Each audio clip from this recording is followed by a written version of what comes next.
And we were standing there, and everybody's looking, nothing's going on right now.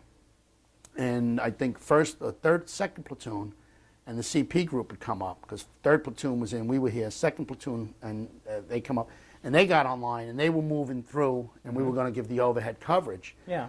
And I was sitting there, and I said, now if I was a gook, where would I be? You know, and I started like that kid, analyzing, like, where would I be? Where would you know? Where would you hide? And I said, I'd be right behind them fucking logs. And I could see these logs, like trees down, like a log, fit into the scenery, whatever. And all you could see was the trees. And then these guys started running up the hill in front of us. And there was a guy, I don't know who this kid was, and he was running up, and he was going like this, and he was like this. He had his right forearm. And right, like he was like here, and all of a sudden this guy popped up, he had the pit up, and waff, and he hit him. And the guy like did like 3 cartwheels. I mean, I was like, I never said it to. I said, oh man, see the motherfucker. It was like your reaction was not normal. And he did like boom, boom, boom, 3 cartwheels. He came down a lump.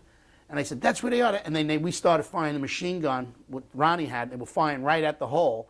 So the gooks went down, and then some guys came up, they threw grenades, and they wiped them out.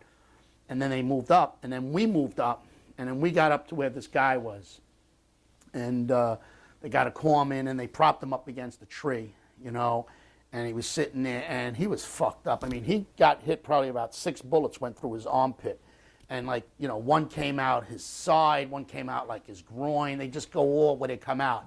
And he was laying there, and I just looked at him, and he had this, it's like these Hollywood moments, if you will. He had this look about him, like, he was just like looking, wherever he was looking. But he was like, there was nothing or no one, no thing. There was nothing. He was just looking like, just looking. He was looking through everything, like everything was like clear from his eyes, almost like he was looking into this light, like the white light, if you will. He was just somewhere else. He, you know, and I was looking at him, and the corpsman was screaming, stay with me, stay with me. You know, and there's all this conversation, and going, come on, come on, come on. And it was just this like quiet, and in my mind, it was this quiet, in the chaos, there was this quietness in that moment. And he just looked like, I think he was looking at God. You know, I mean, I think he was looking to wherever he was. And he died. I just watched him die right there. And it was like, I said, this is fucked up. So I said, well, let's go. You know, it was still the game. It was him. And I always said, you know, better him than me. And I think that people really understand that it is better you than me, because you do want to live. It sucks, but it does. I don't have a lot of survivors going about that, but that's the reality. And then what happened is we got up to the next position where 2nd Platoon was, and we held in, and we held that ridge line. And then the CP group was coming back up behind thing. And I looked over, and I said, what the fuck? I saw Phil Sheridan. I said, what the fuck is he doing there? What is he doing up there? And he had ran ahead of the CP group.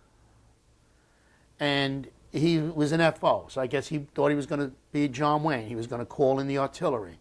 And he was running up the fucking hill, and he had a pair of binoculars around his neck, and he had a .45 in his hand. And, you know, if you're the bad guy, even if I'm the good guy, I'm looking at the other guy, that guy's somebody that's a target. It's a prime target. And it was just weird because I just looked at him, I said, what the fuck is he doing there? Like he shouldn't have been where he was. It should have been me or some other grunt. He shouldn't have been there. That was not his role. You know what I'm saying? I understood that.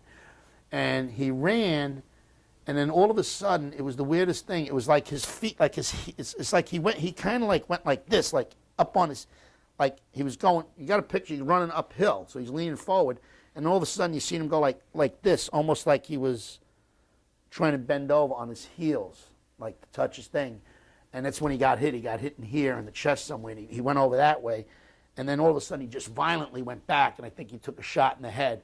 And he hit, and before he hit the ground, I just looked. I said, "Sheridan's dead." I mean, I just knew he was dead. I mean, I didn't go over to his body. You know, there was no way I was going to get over to his body, and that always bothered me. And then we came back. You know, then I watched the other companies run over the top of the hill. They had the gooks on them around. They were fucking whacking them. They were doing a number on them. The gooks didn't expect us. It was like they found rice cooking. These motherfuckers did not expect a regiment coming up that fucking hill at that hour of the morning. We were just there. It was the Great Easter Egg Hunt. It was April 14th, 1968. I'll never forget it. And we came back. We came back off the hill, and again, it's like, well, we took that hill, and now we're leaving it. You know, that was always a frustration that was always there. Why'd we take the hill if we're leaving it, you know? And we came back to thing, and the first guy at the gate, when we came in through the gate, was the chaplain.